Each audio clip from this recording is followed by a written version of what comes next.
Good morning, everyone. Thank you all for coming this morning. We have a great crowd. It's a little hard in this scenario without the instantaneous live feedback. Not that I thrive on it, but it does definitely add a new dynamic. But let's kind of get right into this. So with us this morning, we have a fantastic panel. With us, we have Katherine Watkins. Katherine is the supervising engineer for the city of Cambridge, outside of Boston, in the Department of Public Works. She manages a group of consultants and engineers responsible for designing and constructing street, sidewalk, sewer, and storm drain infrastructure projects. Prior to working at the city of Cambridge, Katherine was a transportation planning engineer for the Federal Highway Administration, overseeing state and metropolitan planning processes in Kentucky. So welcome, Katherine. Also with us is Joesph Kane. Joesph is a senior research associate and associate fellow at the esteemed Metropolitan Policy Program at the Brookings Institute. His work focuses on a wide array of built environment issues, including transportation and water infrastructure. And prior to working at Brookings, Mr. Kane was an I'll say it right, an economist at the U.S. Bureau of Labor Statistics. So welcome, Joe. Also with us is Chris Seidel. She's the GIS coordinator for Martha's Vineyard Commission. She's a cartographer and all-around GIS professional with over 20 years of experience. She provides GIS assistance to the Commission's planners, as well as any municipal department within the county's 7 towns who seek mapping support. Welcome, Chris. So I want to thank all 3 of you for participating this morning. You all bring an interesting view, I think, from different environments and different views of it. So I want to get right into it. So climate change, if you think about it, it's really a geographic problem, right? So solving it takes a geographic solution. And as GIS users, we represent a really vast reservoir of knowledge and expertise. We bring best practices in how we apply this technology to the science of climate change, and really helping us understand its impact on the natural as well as the human environment. So it's really kind of an all-around approach. In today's panel, I want to focus on, because this is a GIS conference, more or less, I want to really focus on how GIS and its role is used to kind of observe climate change through the representation of environmental data and your experiences in your own environments working with decision makers on these climate change issues. So I want to kind of start out with, as we see in a lot of the debates and things like that, I really want this to be more of a dialogue, right? So I'm going to give each of you kind of a minute or two, and we'll kind of go around the horn here, but give you a minute or two just to kind of an opening statement, if you will, just about kind of climate change in the environment that you work in, just because the 3 of you do have kind of such different realms. So we'll start with Chris out on Martha's Vineyard. Thanks, Thad. Let's see. I think maybe to just help orient people. So with Martha's Vineyard, the island is about 25 miles east to west and 7 miles north to south. And even though we are an island, it is divided up into 6 towns, which is a very important component to remember when it comes to just how you manage anything on the island. You certainly can't ignore the 6 municipalities. Certainly, in general on the island over the, last decade or decade and a half or so, definitely we've seen increased nuisance flooding just from, strong, intense precipitation. There's been just a warming trend, apparently, I guess, over the last century. I think the Vineyard area has actually increased by a good 2 degrees Celsius. The warming waters, and then also just more days in the summer of intense heat, which I think is any day above 90 degrees. And then also there's been less cloud cover, So certainly all of those things have certainly started to be seen in terms of their impact on the vineyard environment, and then just how those changes have really started to impact people's daily lives, which I can give some more examples on that later. Awesome. Thanks. Thank you, Chris. All right, we're going to go now to the mainland, to Kathy Watkins. Kathy, if you could give us maybe a minute or two of just opening statement with regards to climate change and how it generally impacts your environment. Sure, and I should just say, I'm at Public Works, I'm the city engineer, and I just one of the things I just want to be really clear about is that, I work extensively on climate change, and the GIS and the mapping and the data is a critical piece of that. I am by no means the technical expert on that, and I was actually happy to see that Katie Grillo, who is in our GIS department at the city, is here. So that gives me a little bit more comfort in terms of talking about GIS and mapping issues. So, for climate change in the city, it's something that we've been working on for about the last, 10 years extensively, and really focusing on vulnerabilities from flooding, so heavy precipitation, from sea level rise, storm surge coming back in from the Boston Harbor back towards Cambridge, and then also heat vulnerabilities. So when we've looked at climate change, those are really the three areas that we've focused on. And I think, the GIS and the data is such the underlying part of the analysis that we've done.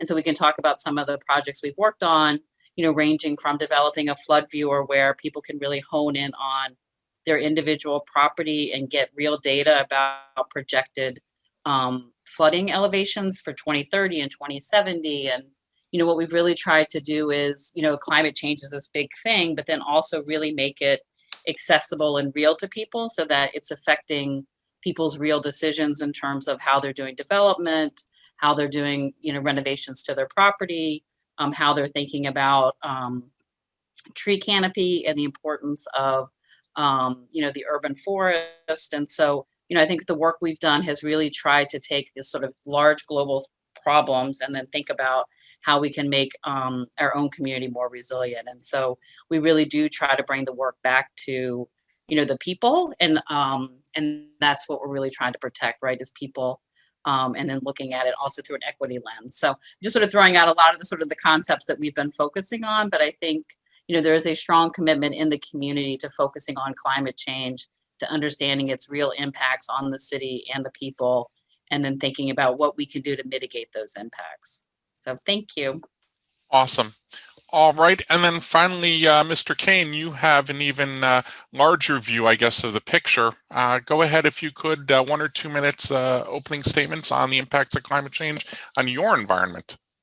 Yeah, thanks, Thad. And Kathy and Chris made my job easier because I get to go last here. So good morning, everyone. Appreciate the opportunity to talk today. So Brookings, for those who aren't familiar, is a 100-year-old think tank, nonprofit research shop based in Washington. And so being in Washington means, of course, that a lot of my work is national and federal in scope, particularly as it relates to policy issues and climate, as we all know, not just on the campaign trail, but in Congress and elsewhere, has certainly attracted more visibility over the last few months and certainly over the last few years.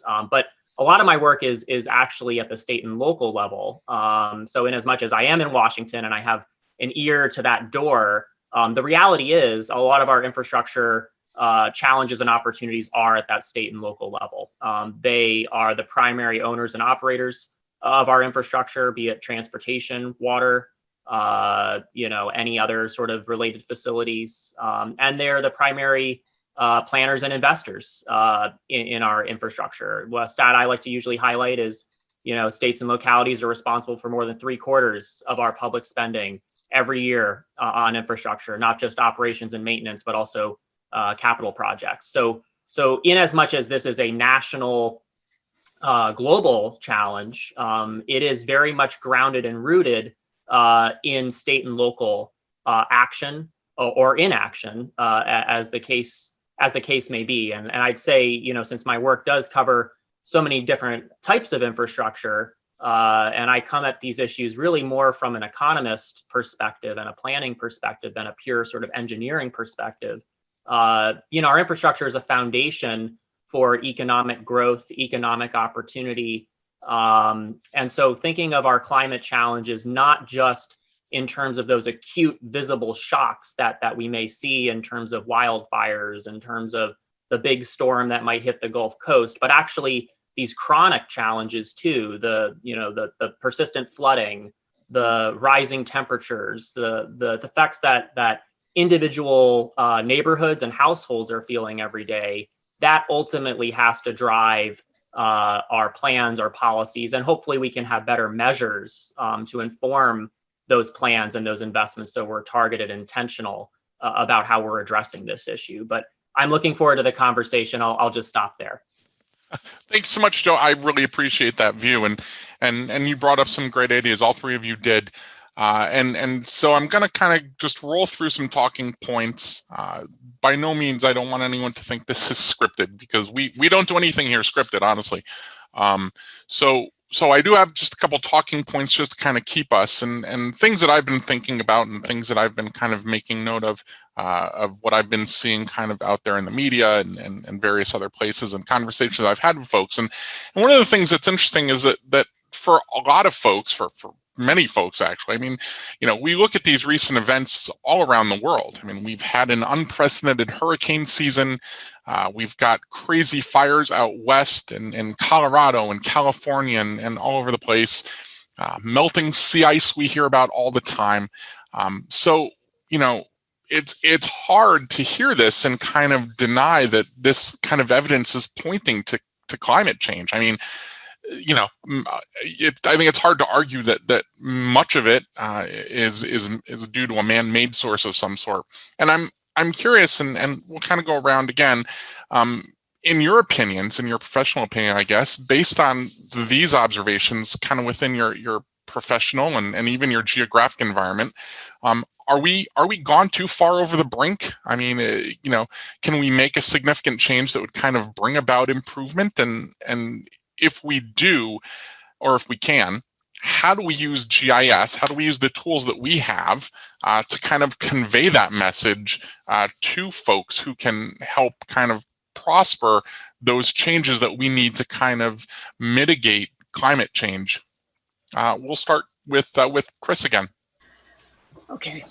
So I guess, if we're thinking about, how to use GIS to, help bring about change, definitely, I think it just starts with basic education, just educating the public about the potential threats from different natural hazards, potential for wildfire, sea level rise, and you definitely need someone, and definitely the more sort of champions to go out into the public and, reach out and really try and communicate the message that, hey, these things really could happen here, and to a certain degree they will. And just trying to show people, what that impact could possibly be. One example that comes to mind is maybe it was 10, maybe 12 years ago. There's a local conservation group, the Vineyard Conservation Society. While sort of their main bent is to conserve land, to preserve habitat, they've also taken a great role in the community of trying to educate about climate change. And they came to me and they're like, we want to go out and just do these little public meetings at the library, anywhere where people are willing to come and hear us, and just show them, some of the basic potential impact of sea level rise. So it was really just a series of just static maps of just showing sort of that typical bathtub model of, here's 1 meter sea level rise, 3 meter sea level rise, along with all the structures, in this low-lying area that could be impacted. And And, that alone, really makes people sit up and listen. And they're like, whoa, wait, the hospital's near there. And if that road gets flooded, how am I getting to the hospital? So really it just sort of starts with that basic discussion and education. Kathy? Sure. I mean, I think to Chris's point, it is about, having real data and real information. So I think sometimes the big picture, sort of this is what's happening nationally, can be really overwhelming. So certainly from Cambridge's perspective, having real information about what's going on in Cambridge. And we spend a lot of time focusing with people about what happens if we do nothing, right? So that's sort of like the worst case scenario. And the idea is to really lay out, spur that call to action. So if I think about, we did in the process of doing an urban forestry master plan. Through that analysis, which was based on, aerial mapping that showed tree canopy cover in the city over a series of dates. So from 2009, about 30% of the city was covered with tree canopy. In 2018, that had gone down to 26%. So from 30% to 26%. We did an analysis and said, look, if we continue in the same way, by 2030, we'll be down to under 22%. So now we've gone from 30% tree canopy to 22% canopy, and combined with increasing temperatures. So when you start looking at what that looks like on a map and saying, look, these are the areas that have urban heat islands today, as we lose canopy and as temperatures go up, that gets significantly worse.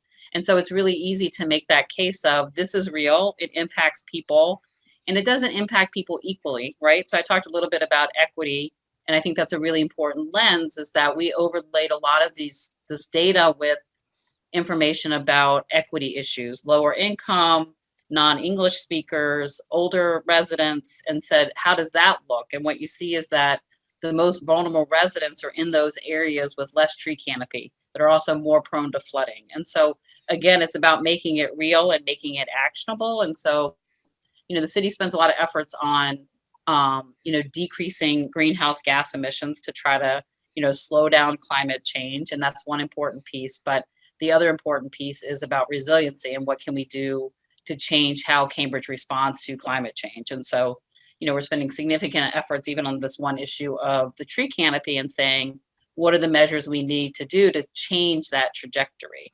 And so I think without knowing what that trajectory is and just sort of talking about it, like, oh, trees are important, it doesn't make it real and it doesn't make it actionable for people. So I think that's been really powerful in terms of having real data that's very site specific, and that is also very visually gripping and that really tells a story. So I just think that's such an important part of the process in terms of getting people to really take on climate change. Joe, what do you see in Washington? Yeah, I'll just a couple of reactions and a quick example. I would say, in response that it's not just an issue of climate mitigation, it's also climate adaptation. And so, constantly fixating on it's something to prevent, that we're ahead of it, that misses the point that we are, I know we say a lot of this now, even with COVID, the new normal. I mean, we're living in it. And so, to the extent that our data and that our policies reflect the age that we're in, of one of infrastructure repair and replacement, that we are both have this opportunity in front of us to mitigate some of these impacts, but also to adapt to them. I mean, the reality is many communities have been hit very hard, are continuing to get hit very hard. So I just would like to emphasize, at least from the national perspective, moving from this model of pure regulation and relief to one that emphasizes resilience and proactive investment is hugely important. The National Flood Insurance Program is basically insolvent. It's the model as it exists is broken, and so we're falling short in that respect. But I'd also, my second point, I'll just say, to build on what Chris and Kathy were talking about in terms of audience. It's not just in terms of, I think, the general public understanding the urgency and the importance of this issue, but also certain leaders too, that you can't just talk to the same kind of, I mean, we're kind of preaching to the choir a little bit here in that, environmental planners, transportation planners, we kind of all get it. But I think what has been helpful and where, it's great that I've been kind of an excuse in some cases where environmental planners can talk to economic development officials and developers, that they can understand their role in this, that it's not just purely an environmental exercise kind of in its own corner, but actually this is systemic to how we address our land use, to how we really do all of our plans and investments is so hugely important, not just at a national level, but at that local level too. And so one example I'll just highlight that we've done is with Portland Metro. So their planning agency out in Portland, Oregon, not Portland, Maine, even though we're in New England here virtually. And we worked with them to create what we call an economic value atlas. And you might think, well, that sounds kind of, how does that have anything to do with climate? Well, I would argue it really does, in the sense of we're looking at people, place, and business, right? And so the impetus for this was to, at a hyper granular level, using GIS information, to look down to the sub-block level, right? To see, well, how are individuals getting to and from work, for example? Are they actually close to jobs, in terms of distance they have to travel? Because I would argue if they have to travel longer distances, they have to rely on a car. That's going to result in greater pollution. That's going to contribute to our climate challenge. So actually looking at some of these economic variables based in terms of particular people and places alongside our environmental concerns, I think is important. So that project, I recommend folks can check that out. If you just Google Economic Value Atlas, you'll find that. It's all public, free, accessible, and you can play around with a cool mapping tool that we help create. Awesome. You guys brought up some fantastic points that I kind of want to build on and follow up. I mean, we talked about kind of the way we work with planners and the way we work with decision makers and community, stakeholders, and it's almost like a delicate balance, right? The way we're all trying to build, these sustainable environments, while being observant and obedient to environmental regulations and protections and those kinds of things, with trying to protect the environment we have. I guess my question is, I recently read an article with all that in mind, where it talks about how the Earth potentially has the ability to kind of reverse climate change. I mean, we heard Kathy talking about reducing tree canopy. Do any of you kind of have any evidence where some of these measures have been done and we've seen any sort of reduction in whether it's city smog or particulate in the air or anything like that, any sort of positive environmental changes from any of the decisions? I mean, much of the environmental change we're going to see is going to be long term, right? It's not going to be something we'll see tomorrow or next week or next month, but it's going to be something we're going to see over the course of years and decades and centuries, that kind of thing. But have we seen any kind of change? I mean, with regards to a positive impact from any of the changes or decisions we've made? Maybe I can start. I mean, I think, and this is less about our climate change work, but if I think about, when I moved to this area 23 years ago, there used to be daily air quality notices that would go out, right, in terms of that. And I think, as coal power plants have shut down, that air quality has improved. So I think there are certainly decisions that people make that have significant environmental impacts. I think, a lot of what we're working on, are net zero buildings and reducing greenhouse gas emissions. And, so I think there are benefits there. I think some of those are, it takes much more of those to sort of cumulatively impact things. And I think, often what we're talking about doing, and this goes a little bit to what Joe was talking about, is reducing the rate of climate change. So I don't think, Cambridge within our 6.2 square miles is going to say, we're all on electric and it's all great, and then therefore climate change is a non-issue. I think it is like degrees of change. And so it's like, can we start heading in the right direction instead of continuing to go in the worst direction? So I don't know that, the types of things we're talking about on the, creating climate change side. What I do think is that the work we're doing is a lot about the mitigation side. So how are we building buildings? Are we building them so that they're less prone to be flooded, so that they can recover more quickly from a flood, so that in the case of electricity loss, is there a room that people can go that has cooling, that's run off a generator, and thinking about how those things operate and think about how we can make our people and places more resilient. So I think there's, particularly at a local level, you're focusing on, again, trying to turn the tide in terms of increasing climate change, but a lot of the focus really is shifting more to the resiliency of people and places. Anyone else want input? I'll just, do you want to go, Chris? No? Sure, I'll go. I was just going to share that sort of on a very, micro scale, I guess, in terms of trying to help, build resilience, just at one particular geographic location.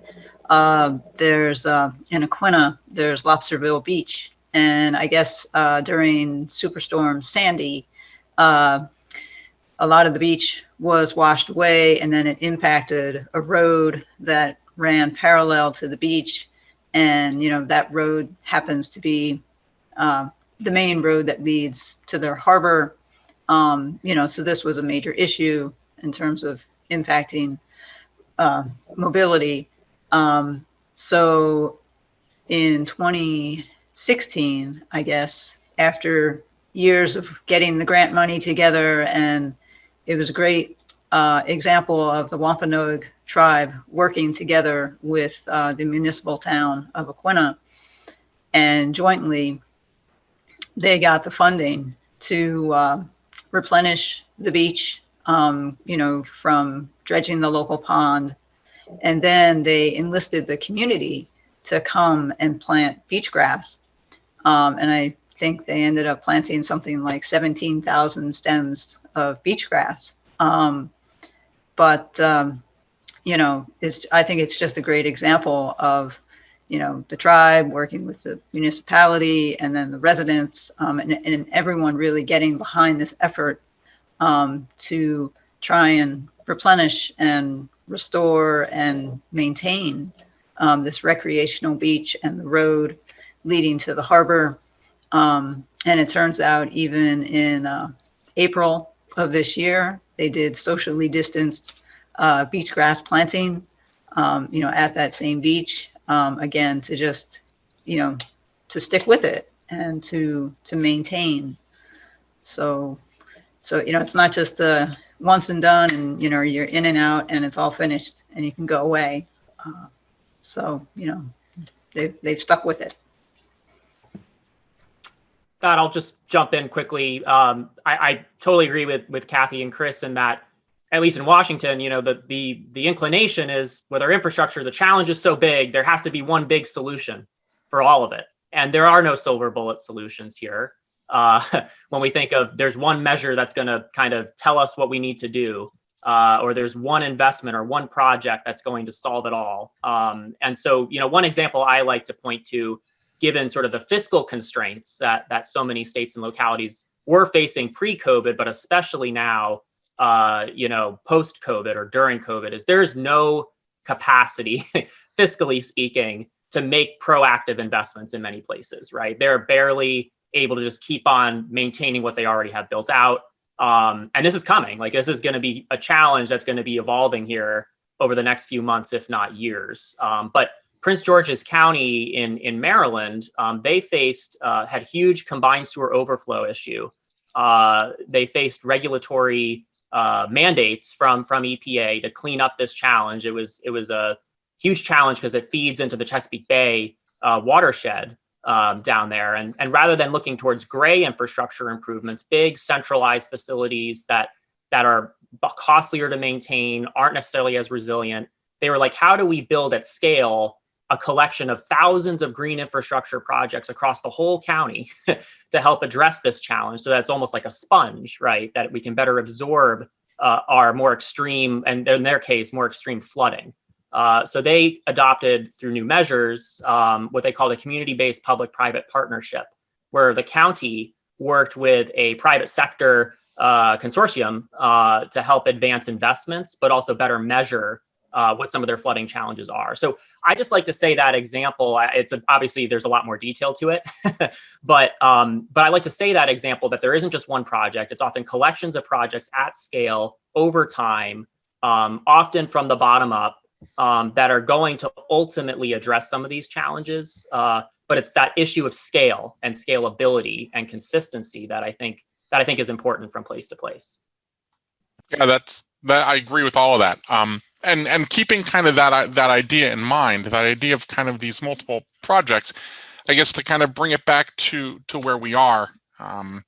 How do we use GIS in that case? I mean, we know the data-driven policy decision, is growing, right? More and more folks are recognizing the value of using technology and using the data that technology can provide us with to kind of make, smart decisions with regards to what kind of mitigation factors or what kind of practices or projects to undertake. How do we use GIS? How do we use the data that GIS provides us with or produces kind of to impact and provide them with an unbiased, essentially, an unbiased, statement of fact, so that it can serve as kind of a starting point for them to decide, and make fair and balanced decisions based on the data. So in the city, we've done both what we call a 5-year plan and a 10-year plan. Both of them are very much based on different GIS layers. So our 5-year plan is sort of our street and sidewalk plan, where we identify what streets and sidewalks are going to be reconstructed in the next 5 years. And so feeding into that, we look at, the condition of the sidewalks, we look at the condition of the roadways, we look at the condition of the utilities to sort of see what streets need to be reconstructed for utilities, and layering all of those. And we look at sort of geographic distribution across the city to make sure that we're not only addressing, streets and sidewalks in one neighborhood. We look again at the equity lens to make sure that we're not, inadvertently only, reconstructing the streets and sidewalks in the wealthier neighborhoods. And, basing all of those layers, we're able to say, okay, these are the priority list of locations for streets and sidewalks to be reconstructed. And by making it not sort of, an individual politician picked a street and a sidewalk to do, but it's really based on data, we've had a lot of support for that program. And then similarly on the larger infrastructure, so those might be the $1 million projects. On the larger infrastructure of the $20 to $30 million projects, we really are laying over, again, the utility conditions. Do we have regulatory requirements in terms of sewer separation, in terms of reducing combined sewer overflows? Do we have areas where there's significant flooding? And so when you layer all of those together, what are the projects that sort of pop up as being the highest priority? And so I think by using all that data and really looking at it that way, you're able to build a defensible program that prioritizes projects based on what is the greatest benefit and what's the greatest value, right? So you have your regulatory requirements, you have your community needs, and then also the condition and level of service for folks. Really trying to prioritize those projects based on those different criteria has been really helpful for us. So my observation is that on the Vineyard, we started with, the hazard mitigation plans. And when we do these, we just do all the towns in the county at one fell swoop. So each town has their hazard mitigation plan, but they're all done on the same cycle. So anyways, I think that sort of provided this, more regional perspective of, where potential problematic areas are. And, I think it was a great basic start at identifying those areas. And then it's been fantastic to see that some of the towns have been able to look at those and see the more problematic areas. And then they've gone after grant money to do more detailed studies, perhaps on this bluff or, this stretch of seawall, which is, getting that information has allowed them to just be better equipped to know what to do next.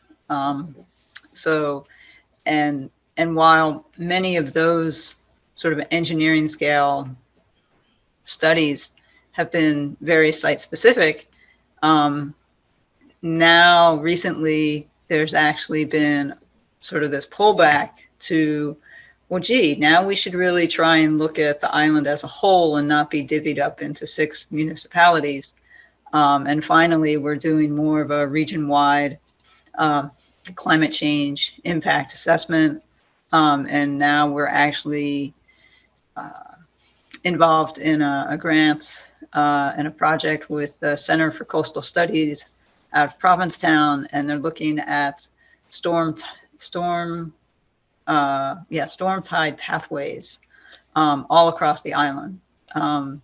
And yeah, to my recollection, I think this is probably really the first sort of island-wide study. So it'll be very interesting to see, where that goes. And then I know at the end of that, there's a huge public outreach component and some online interactive tools. So anyway, it's just been interesting to see sort of how we start sometimes more regionally, island-wide, and then dive down into the local and then bring it back out. So it's kind of a balance of both. The Brookings Institute is kind of a source of a lot of that data that's used for kind of the data-backed decisions at the national level, at the regional level, at the state level. What can you kind of, say about that idea of, offering this, targeted but neutral presentation of data so that, they can make those right decisions that have the positive impacts? I mean, how does the Brookings Institute work to make sure that the policymakers kind of get that data and use it in the correct manner? No, it's a great point, Thad. Look, I think, from the research perspective, but also the policy perspective, as it informs the practitioners who are actually doing the work. I mean, that's where the appetite is the action. It's one thing to just have a bunch of big data, just dump it on people. And it's like, look, we have all this great information. Like, what do we do with it? What do we do with it? So, our position anyway, and I don't speak for all of the Brookings Institution, right? Just like if I'm in a university, I don't speak for the whole university. This is just the work that I lead. Sure. It's shame on us as researchers to not convey that information in a way that it is usable, that it is applicable, to many different types of audiences and viewers. And the challenge is we're in a new information age where many readers won't even open a PDF anymore. And so making the data accessible, even on a web platform, on a mobile platform, via social media and Twitter, that they can click a link and they can get really quick, seamless access to what is this information? What is it trying to tell me? Who is it for? How granular is it geographically? What's the time horizon here? How do I get my hands on this? And our mission is one of independence, but one to provide value add to communities, to provide that capacity where there is a lack of capacity right now, where as much as, a lot of this information, quite frankly, is proprietary or increasingly proprietary. It's not public data. And so, while I like to look at census and and go through old flood claims data and that is all, publicly accessible technically, although often horribly disorganized and on broken links, as I'm sure many folks know, on federal websites. Proprietary information is often very timely and is sharper at getting into these questions, but it's not accessible. And we know that at the local level in particular, the data procurement channels are outdated in many cases. And so even if there is this private information out there, there's a real inability to even access it. So I would just say, in much as the information can be broadly disseminated and translated in a way that's accessible to a broad collection of practitioners at the local level, that's really how we look at this. And I just go back to also Thad, as Kathy and Chris were describing in their last responses, as much as we can focus the data on people, not just projects. I would argue environmental justice issues, that some of the most vulnerable households who have been hit the hardest, both by what we're seeing right now in the job market and in COVID, but also by these climate challenges. If we do not start the conversation and begin to focus some of our measures on those who are being hit hardest by these issues, shame on us, especially on the research community, that we're not highlighting where those areas of vulnerability are, particularly for certain types of people. That's critical. I agree. You brought up an interesting point, Joe, I wanted to go back to about the use of social media. And more, I think I'm fascinated by the weight that information that's put out on social media has kind of taken on in our society. I mean, we could spin this off into a whole other discussion off topic about, the elections and that kind of thing. But I want to keep it kind of focused on what we're talking. We want to, share what data we can. As you were saying, Joe, not everything can be shared, but those things which we can share that we want to use to provide education, provide information, as both Chris and Kathy referred to. And so many of us will often use social media.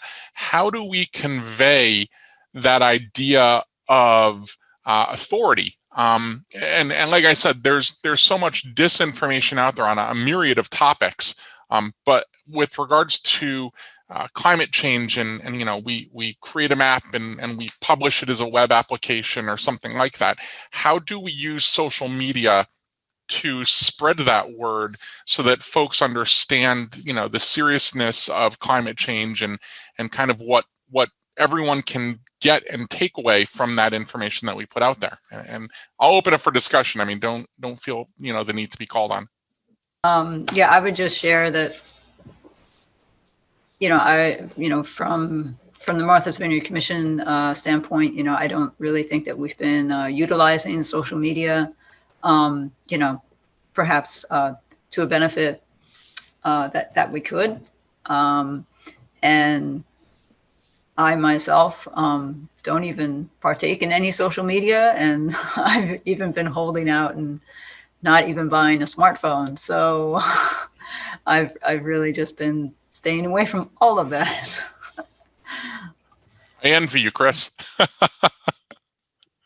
Yeah, I mean, I can add to, I mean, I think, we use social media. I would not say that we use it particularly strongly or effectively. I think we are good at getting information out to people that are already interested, or people that have specific projects that we can say, here, these are things you have to do, and engage with people that way. We're spending a lot of time focusing on sort of outreach programs for both, the climate change work, the urban forestry master plan work, and really hiring, consultants that focus on that, because I think certainly the planners and the engineers at the city have been really effective at community engagement around a project or around with folks that are already engaged. And so I think we've had a lot of discussions about how do we reach a broader audience, and particularly people that don't participate in our processes, right? So when we look at the demographics of people that participate in our processes, they tend to be older, they tend to be whiter, they tend to be wealthier. And so those are all the folks that we see consistently. And so we're not, I would say, very effective at getting to the broader community. And so I think that's definitely something we're focusing more time on, but I would not say that we've been successful to date. Yeah, I mean, I'd say, obviously, I mean, like I said, Brookings does a lot on social media, just because how we get research out there now. Often most people are on their phone and, they'll see a link and they'll click on it, right? And that can be, unfortunately, as we've seen in the past, good information and bad information and misinformation. So making sure there's accurate, good information out there is really important. But I would say, I'll just point to one interesting example from the water utility perspective, where, water utilities have often been, in a very traditional sense, trying to not wanting to get extra attention, kind of just doing, complying with the regulations, just kind of in their corner, just doing literally the dirty work that no one wants to look at. And yet, something I've done a lot of research on is the infrastructure workforce. And so utilities are having a real challenge now, not just addressing sort of these project concerns, but actually getting enough workers to want to pursue careers in this space. And I would argue water utilities are central players to our climate challenges. Why is that? They haven't been visible. They haven't been proactive in the community. We are seeing this, I think, more frequently in some cases where there are demonstration projects, right? Often, install a new rain garden, for example. People are seeing, well, why is this going in? Who's doing this? Oh, this is actually a climate issue. I didn't know a water career could be a climate career too. And so where we've seen some interesting efforts from water utilities is a rebranding, right? And a more visible presence in the community to not just get the information out there of what projects they're doing and all that, but actually, hey, this is what a water career is. And so they've actually tried to appeal to younger audiences who are, more reliant on social media. And they've had great success in terms of internships and other connections with the community. So I would just say that even among traditional players that have often been seen as more reserved and not being visible, social media can be a real powerful tool to reaching out to the community to even grow their future capacity over time. And I just wanted to add in, really sort of looking at the flip side of social media, and while it certainly, can play a very important role in community outreach, I think it's important to not forget how much of an impact, a positive impact, it can have when you actually just engage people one-on-one. And if you're fortunate enough to be in a community, perhaps that's small enough, you actually can do that. Oftentimes to get people, to participate in, brainstorming discussions, one person on a committee will actually just make the phone calls, or be like, yeah, I know Joe, he lives 3 houses down from me, and I'm going there, knocking on his door and being like, you come to this meeting, and really just, being able to have those, personal discussions makes a huge difference. Well, hi, this is Pamela Locke here. I've been monitoring questions during this discussion. So I'll throw one out there for all of you. What are some resources that we can check at home to figure out maybe what department in our town is working on climate change, or who we can ask, find out what our cities and towns are doing for climate change? What are those resources that we can check for ourselves to see what we can be doing to help? I guess I would suggest within your municipality, perhaps check in with your conservation commission. I know often our local conservation commissions are, very deeply involved in establishing those grants and, identifying those particular projects. Yeah, I would agree. Between, I think, Conservation Commission and, the planning agency, whatever that is for the community, I think between those two groups would have a good handle on, the efforts that are going on in the community. I would just say also local media, to the extent that it even exists at a local level anymore, but can be often a great resource for following the latest on not just climate issues, but other sort of local administration issues. So what are the top 3 things we can all do in our communities or in our places of business at home with GIS to change the narrative for climate change? I would just say, I think the understanding where the vulnerabilities overlap. So to the extent that people have information about areas prone to flooding, either from modeling that's been done in the community or, we had, as we've gone through an updated air hydraulic model, we go through and look at, a flooding event and identify the properties that were damaged during that flood event to sort of make sure that the model is accurate. So I think, any way that you can look, visually at locations of properties that are prone to flooding, locations of property that are prone to urban heat island, understanding where those vulnerabilities are, and then also understand how that overlaps with some of the equity issues, I think is really important in terms of changing that story and focusing on the people and what the impacts are on the communities and trying to make it real for folks, I think is a really big piece of the puzzle.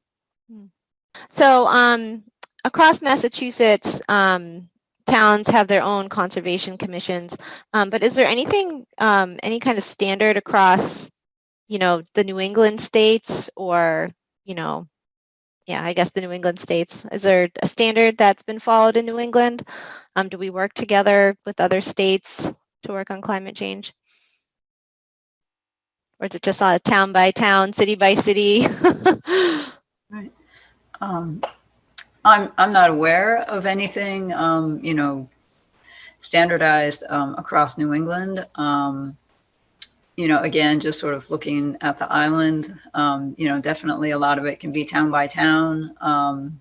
And, you know, it does seem to take some extra effort to make it a multi-town project. Mm-hmm. You know, but certainly at least within Massachusetts, you know, I know some of the grant programs, you know, have encouraged, you know, multi-jurisdictional projects. You know, so I think in terms of state grant funding and such, you know, they're encouraging that, and they're not prohibiting, you know, that type of action. So that's certainly a good step.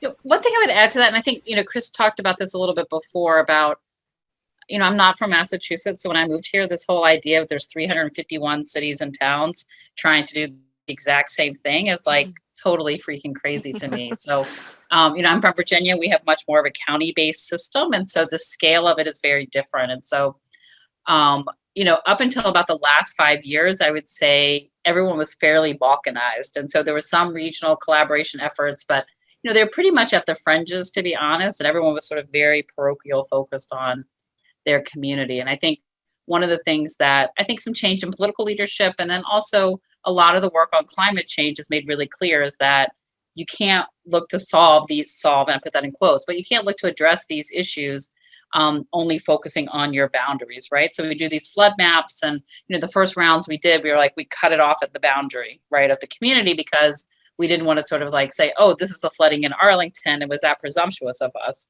On the other hand, it's not that that flooding stops at that boundary. And so there's been a lot more work and efforts. We have Resilient Mystic Collaborative, the Metro Boston Mayors Coalition. And so there's a lot more regional efforts. And I think that's a really positive thing that's come out of this work. And also a lot of the mapping exercises that show, look, this is really more watershed-based issues, or you know, urban heat island-based issues. So they have different boundaries than all of our communities. And I think that's been a really positive change that I've seen in the last number of years, is much more interest and commitment to focusing on things across community boundaries.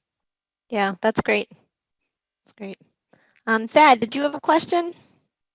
So Joe, from your perspective, with kind of that in mind, I mean, what do you see in terms of, from what you're seeing from where you're sitting? I mean, you get to see kind of at a state level, you get to see more at a regional level.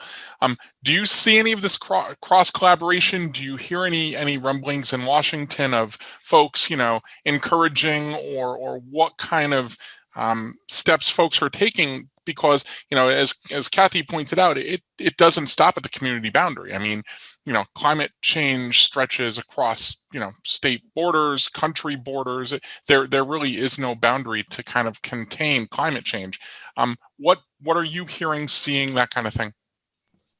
Yeah, absolutely. I mean, I'll go back to what I said before, the issue of scale. You know, if there isn't scalability in terms of action to what is a very scalable challenge, you know, we're kind of going with, you know, a toothpick at the glacier. I mean, we're just not really addressing this at scale.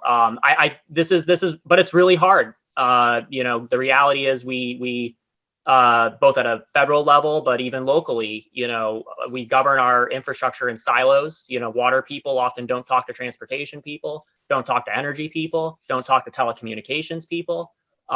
So it is, you know, not just by geography, but by the very nature of how we govern our infrastructure, it's very, very siloed, very bureaucratic, very much based on models that were developed, you know, as shocking as this may be to some people, developed back in the 1950s, really. I mean, we don't have a nimble, I would argue, 21st century model and vision for our infrastructure nationally. We still very much are based on a 1950s model of building a bunch of new stuff, getting the political victories, getting the ribbon cuttings, and not really recognizing that we've built out a lot of infrastructure. Now we're fundamentally in a different age where questions of resilience, questions of equitable access, questions of lack of investment. I mean, these are the challenges of our time, and we need to have a new vision for that. And I'd say, as it relates to regional planning, of course, you know, metropolitan planning organizations, Some utilities are more regional in scope. They have had more climate action planning, I would argue, but it's very much ad hoc. It's in fits and starts. There are global models out there from the UN Sustainable Development Goals, SDGs. But if you probably go to a local community and they're like, what are you doing on SDGs? They'll probably look at you as if you have deer in the headlights. Look, I don't know what you're talking about. So the models are out there, but in terms of practical application and again, scalability across different places, I mean, we're just not seeing that. And that has to happen. I mean, it really does. And, that's where there could be, I think, greater federal leadership, quite frankly, not just of dumping money down on people, although I'm sure places wouldn't complain about that. But where's the federal and national leadership and vision that's going to unite and motivate action? I think that will be helpful. I agree with you on that. But interestingly, since we have kind of two folks who are geographically close to one another, I guess, and this is kind of a question from the audience as well. So starting with Chris, what can you shed a light on the impact of climate change in terms of some of the natural biodiversity and the shifts in Martha's Vineyard's kind of their geospatial footprint? You talked about beach erosion and things like that, and what type of indicators are you using to kind of make these observations? I mean, I think beach erosion is kind of obvious to see on a kind of a regular basis, and I'll kind of loop Kathy on that just because of your close proximity to one another geographically. So just in terms of changes, what are you guys seeing? What are you observing? Well, I think it's definitely become more noticeable on the island, just the public health impact that has started to come about because of certain climate changes. For example, just the tick population has exploded. I mean, it's always been extremely high, but now it's just ridiculous. And we also now have the Lone Star tick. So certainly from those, from the deer tick, there's all the Lyme disease. From the Lone Star tick, apparently some people can develop an allergic reaction to red meat. And,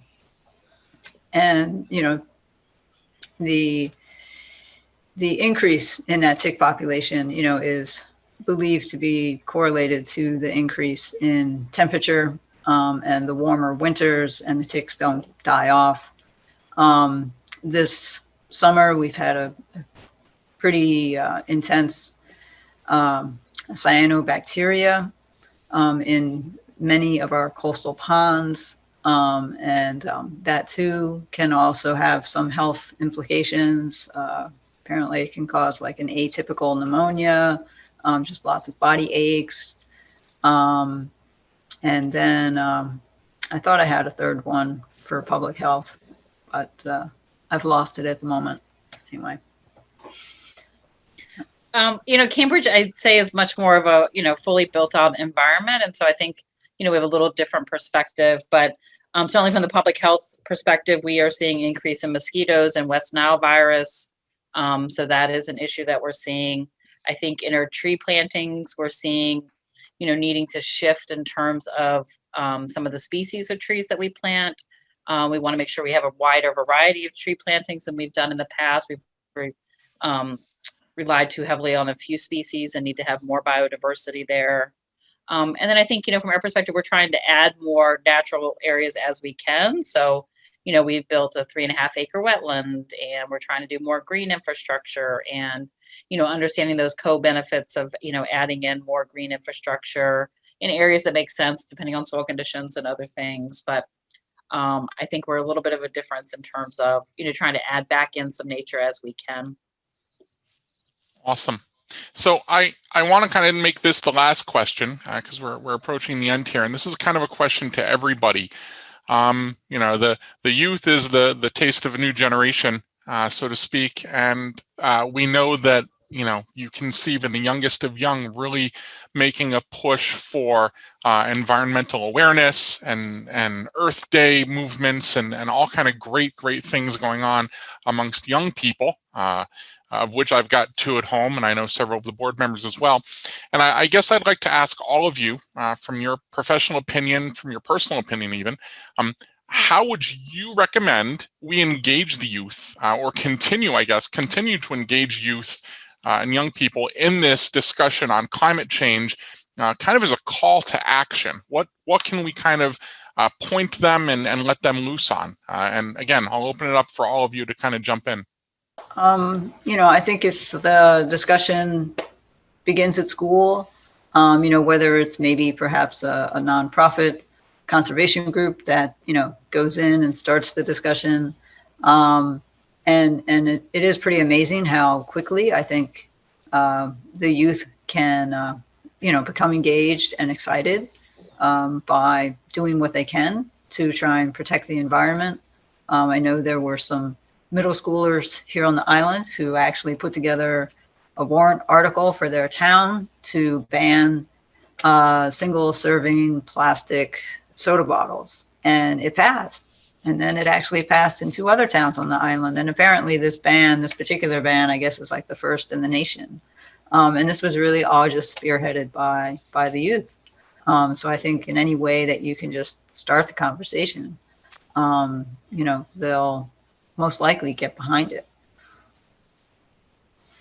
Yeah, I would just add, I think to Chris's point, I think, things that are actionable and people feel like, they're getting something done. So sort of a little beyond sort of the education piece, but how do you make it real and actionable? So I think, a couple things we've had pretty good success with is that we have a summer mayor's youth employment program. And so we've been able to, bring about 25 group of people, and they work on a composting program, some tree planting programs, and, really sort of see some things in action, and they can help advocate for improvements to those programs.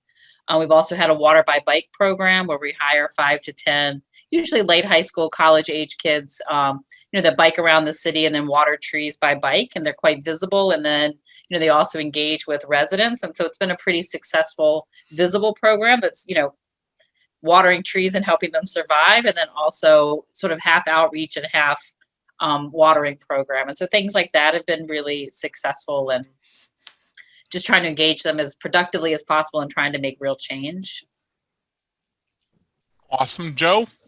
Yeah. I'd say exposure early and often, K through 12, educational opportunities. I would say beyond that, younger workers, 16 to 24, particularly, disconnected workers right now who the job market, I don't know, last people checked, isn't very good for younger workers. Colleges are kind of a bit of a mess at the moment. I think that there are alternatives out there in terms of career and technical education, skilled trades. I would argue are climate careers. So making that opportunity very visible, that there are different pathways to opportunity that actually can address some of our climate challenges, I think would be rewarding, not only for younger students and prospective workers, but of course for all of us, and that we're actually tackling this. And then I think empowering, younger students and workers too, where, many of them I'm sure will be voting. That's one way of empowerment. But in terms of that they themselves are leading action on addressing some of these challenges. This is a generational issue that's not going away anytime soon. And so that they feel empowered, and current workers, including all of us and others, who are listening today, feel empowered too, that they can provide mentorship opportunities even to connect with and just communicate the value of the work that we're all doing. To talk about these issues, I think is also powerful. So anyway, I'll just end there. Awesome. Well, I want to thank each and every one of you, Kathy Watkins from the City of Cambridge, Chris Seidel from Martha's Vineyard Commission, and Joe Kane from the Brookings Institute. Thank you so much. I think today's discussion was fantastic. And I know there was a lot of great things covered here. I agree with about 150% of what everyone said. It's all about getting out the word to the youth and letting them run with it, using GIS to educate folks and to show them kind of what we're seeing in ways that they can take that data and make impactful decisions. I want to thank each and every one of you. I want to thank the attendees for joining us today for our climate change My name is Thad Dymkowski. I appreciate your time and enjoy the rest of the conference.